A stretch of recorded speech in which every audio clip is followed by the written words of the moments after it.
Bonjour. Bonjour. Comme je vois, le top 1252 a un frère. Tout à fait, le top 1403C avec sa largeur de travail jusqu'à 14 mètres. Il endaine aussi proprement que son petit frère? Il travaille tout aussi proprement. Pour un endaineur, l'adaptation au sol dépend toujours des essieux des rotors. Nous utilisons toujours nos essieux balanciers réputés. Ils stabilisent parfaitement les rotors. Puis nous avons deux types de roues de jauge, une à l'intérieur du rotor et l'autre en option devant le rotor. Cela signifie que peu importe que le rotor monte ou descende, il est toujours efficacement guidé et les dents ne grattent jamais le sol. Oui, c'est juste.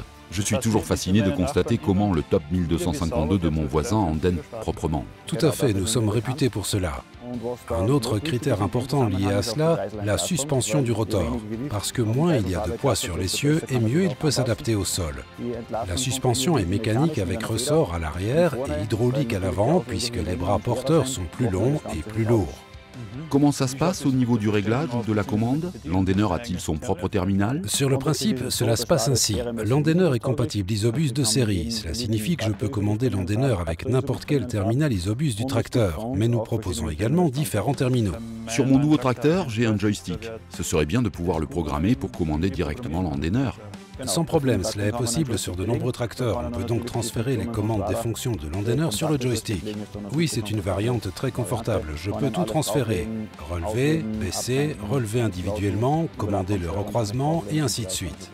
Commander le recroisement, cela est lié au GPS? Non, ça n'a rien à voir avec le GPS, c'est en réalité beaucoup plus simple. Il s'agit en fait d'une fonction très utile dans les courbes et les parcelles en coin. En effet, dès que j'entame une courbe, le rotor intérieur se rétracte automatiquement. Ainsi, je conserve, même dans les courbes, un recroisement suffisant avec le rotor arrière. Dès que je m'aligne à nouveau et que l'endaineur reprend une trajectoire rectiligne, le rotor avant revient en position initiale pour atteindre à nouveau la largeur de travail maximale. Comme annoncé, il s'agit d'une fonction très utile lorsque mes parcelles sont difformes et dans ce cas, le mode de finition des parcelles en coin est également très utile. Mode de finition des parcelles en coin, c'est pour faciliter le travail dans les coins? Tout à fait, comme le nom l'indique. Si je ne souhaite pas relever tous les rotors en même temps, mais l'un après l'autre, je sélectionne le relevage des rotors avant et les rotors arrière suivent automatiquement en décalé. Cela signifie que je peux d'abord relever le rotor avant gauche, puis le droit, et les rotors arrière suivent tout seuls. Oui, tout à fait. Les rotors arrière suivent dans le même ordre. Alors tout d'abord côté gauche, puis droit. Ah ok. C'est très avantageux dans les petites parcelles difformes. Du coup, l'endainage dans des plus petites parcelles avec ce quadrille endaineur large reste très confortable. Comme je peux le voir, les rotors arrière sont entraînés mécaniquement par cardan, alors que les rotors avant le sont hydrauliquement. Pourquoi?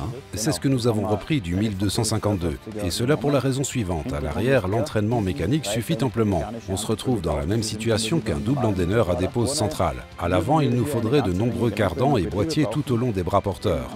Dans ce cas, un entraînement hydraulique correspond bien mieux, car on s'économise les cardans, les boîtiers et tout l'entretien qui en résulte. Nous n'avons aucun graisseur à ce niveau-là. L'entraînement hydraulique est beaucoup plus facile à disposer et insensible au mouvement. Et cela nous permet avant tout une plage de réglage inégalée de 9 à 14 mètres. Oui, une telle plage de réglage est primordiale, tout particulièrement si je pense à tous les arbres et poteaux électriques présents dans nos prairies. C'est justement prévu, pour éviter les obstacles dans les parcelles. Je continue tout droit avec mon tracteur, et c'est simplement le rotor avant qui contourne l'obstacle. Cela se commande facilement depuis la cabine. Très intéressant. Et les pneumatiques que je vois à l'instant, sont-ils de série? Les pneumatiques de 710 sont en option. Les 620 R 22 pouces et demi sont de série, une dimension déjà très intéressante. Mais on dépasse les 3 mètres ou bien? Non, les deux dimensions de pneus restent en dessous des 3 mètres de largeur de transport et l'endaineur garde toujours une hauteur de transport inférieure à 4 mètres avec les bras montés. Par conséquent, je replie et c'est parti pour la route. Je n'ai pas besoin de descendre du tracteur, rien à replier manuellement. Ah bon, tout cela est très intéressant. Puis-je essayer la machine? C'est sûrement possible. Nous devons juste voir quel est le concessionnaire Pöttinger dans votre secteur et nous pourrons alors voir comment organiser cela. Oui, merci.